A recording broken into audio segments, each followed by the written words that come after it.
enfatizam a importância da mudança cognitiva, em lugar, muitas vezes, da emocional e da comportamental, né?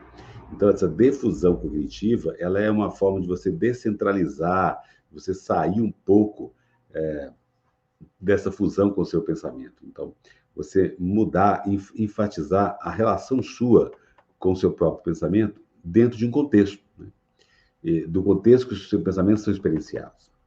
Então, é importante olhar isso com mais carinho, ser mais compaixão com você mesmo, para você, muitas vezes, não confundir aí as questões e achar, e acabar acreditando que você não é responsável, que você não é amado o suficiente mesmo, que as pessoas não se importam com você. Então, quando você está falando sobre esse foco, muito mais do que o processo em si, você está mais preso nesse processo, né? Então, você tem uma história de vida muito longa que muitas vezes reforça esse comportamento mais literal da palavra mesmo, né? Quando a gente tira ele do contexto, quando você faz a defusão cognitiva, é uma forma de você encorajar outras características emocionais, cognitivas e comportamentais, né? Então, vale a pena pensar nesse método para você, sempre que tiver uma frase, um autoconceito muito duro sobre você mesmo, pensar em relativizar, em flexibilizar, né? Esse método de defusão cognitiva, ele é um método que foi descrito uns 100 anos atrás. E a ideia é que, à medida que você vai repetindo também essas frases que você faz para você mesmo, você tem uma série de imagens que se mostram como resultado, e aí você pode escutar com mais clareza o que você está falando, né? E aí você vai se descolando das frases que muitas vezes você mesmo se rotula mesmo. Isso é um processo gradativo, porque quando você está com ansiedade, como você está muito tenso, você vai criando um círculo de dureza, de rigidez, e aí você usa a linguagem de uma forma muito forte mesmo com você, né? E quando você, por exemplo, não repete a palavra, a frase, e você acaba incorporando ela, fazendo como se fosse verdade sua mesmo. E a única verdade que nós temos é a mudança e a flexibilidade, né? Quando você tem essa ideia de que eu posso mudar, eu posso conquistar novas oportunidades, eu posso ter esperança que os sintomas da ansiedade eles não vão ficar para sempre, eu posso estar me livrando dos sintomas gradativamente, né? Eu vou voltar nesse tema em outras lives, em outros vídeos, para estar detalhando melhor para você. Vou responder algumas perguntas agora. Lembra que a nossa live é curta, mas eu vou tentar responder o máximo de perguntas. Eu estou aqui no Instagram, estou no TikTok também, e a gente pode estar respondendo aqui o máximo que eu conseguir, né? Doutor, a ansiedade da sensibilidade a cheiros, não suporto cheiros de perfumes, produtos de limpeza. Com as crises percebo isso. Gente, a ansiedade já vai mexer com todos os seus sistemas, né, do organismo. Então, é compreensível que você tenha alterações no olfato, no paladar, na audição, na visão, né? Então, em todos os sentidos, eles têm essa alteração mesmo, tá? Mas isso não é grave.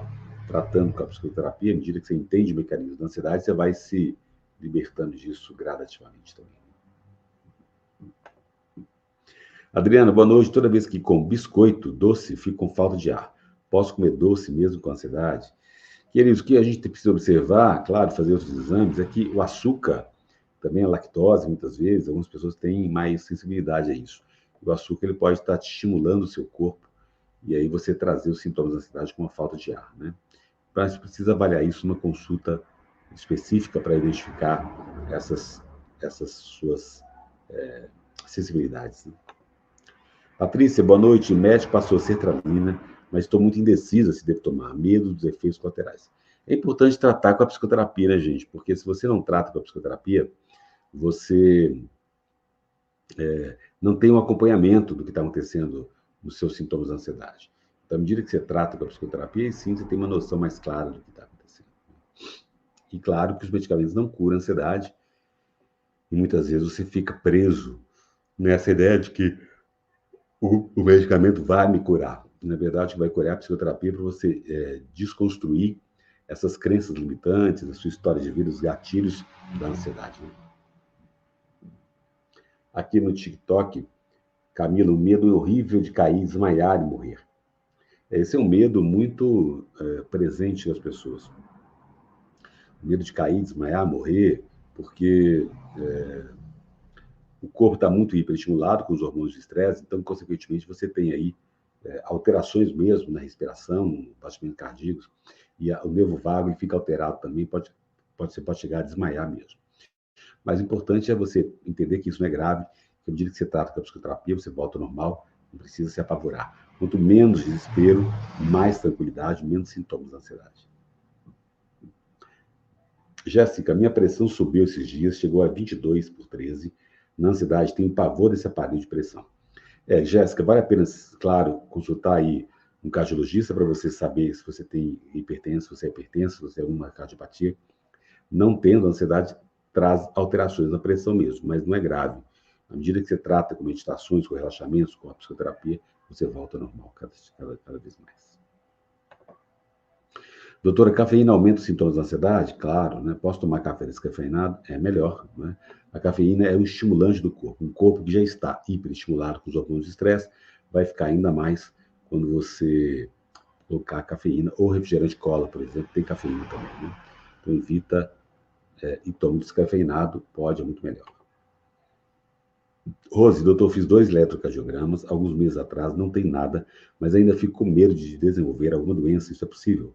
É possível, isso é muito comum nas pessoas com ansiedade, elas fazem muitos exames, vão a muitos médicos, vão a muitos hospitais, e aí os médicos, todos os psicólogos também falam que o diagnóstico é ansiedade, ela não acredita, mesmo que os exames estão ok, né, e fica com medo de desenvolver uma doença grave.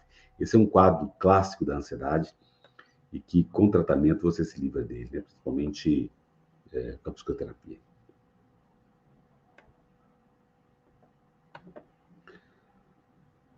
Rosinete, doutora, gastrite nervosa tem relação com a ansiedade?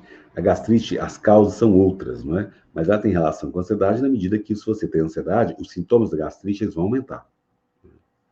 Mas a ansiedade não causa gastrite. Muitas vezes as pessoas confundem isso, acham que a ansiedade causa gastrite, mas não causa. A causa da gastrite são outras, né? Mas a ansiedade pode aumentar os sintomas da gastrite, com certeza. Hoje eu estou cansado, gente. Nossa.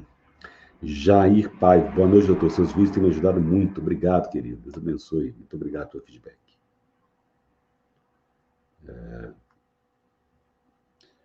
Estou aqui no TikTok, Osmar, mente acelerada demais. Sim, né? Isso acontece porque realmente o corpo está muito hiperestimulado e aí os hormônios de estresse estão na corrente sanguínea, trazendo muita confusão mental, o sangue vai para a cabeça e você tem